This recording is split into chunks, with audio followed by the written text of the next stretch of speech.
प्राचीन समय में विद्यार्थी गुरुकुल में रहकर ही पढ़ा करते थे। बच्चे को शिक्षा ग्रहण करने के लिए गुरुकुल में भेजा जाता था। बच्चे गुरुकुल में गुरु के सानिध्य में आश्रम की देखभाल किया करते थे और अध्ययन भी किया करते थे। वरदराज को भी सभी की तरह गुरुकुल भेज दिया गया। वहां आश्रम में अपने साथियों के साथ घुलने मिलने लगा, लेकिन वह पढ़ने में बहुत ही कमजोर था। गुरुजी की कोई भी बात उसके बहुत कम समझ में आती थी। इस कारण सभी के बीच वह उपहास का कारण बनता है। उसके सारे साथी अगली कक्षा में चले गए, लेकिन वो आगे नहीं बढ़ पाया। गुरुजी जी ने भी आखिर हार मानकर उससे बोला, बेटा वरदराज, मैंने सारे प्रयास करके देख लिए हैं। अब यही उचित होगा कि तुम यहाँ अपना समय बर्बाद मत करो। अपने घर चले जाओ और घर वालों की काम में मदद करो।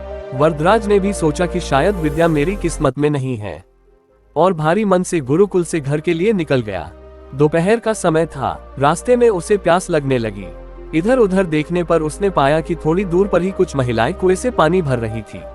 वह कुएं के पास गया। वहां पत्थरों पर रस्सी के आने जाने से निशान बने हुए थे, तो उसने महिलाओं से पूछा, ये निशान आपने कैसे बनाए? तो एक महिला ने जवाब दिया, बेटे ये निशान हमने नहीं बनाए, ये तो पानी खींचते समय इस कोमल रस्सी के बार बार आने जाने से ठोस पत्थर पर भी ऐसे निशान बन गए हैं।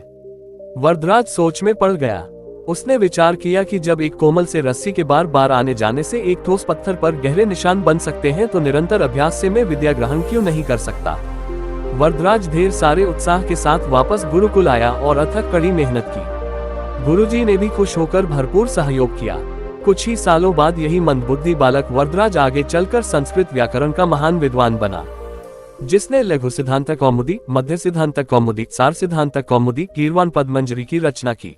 शिक्षा दोस्तों, अभ्यास की शक्ति का तो कहना ही क्या है। यह आपके हर सपने को पूरा करेगी। अभ्यास बहुत जरूरी है, चाहे वो खेल में हो या पढ़ाई में या किसी और चीज में। बिना अभ्यास के आप सफल नहीं हो सकते हो। अगर आप बिना अभ्यास के केवल किस्मत के भरोसे बैठे रहोगे, तो आखिर में आपको पछतावे के सिवा और कुछ हाथ नहीं लगेगा।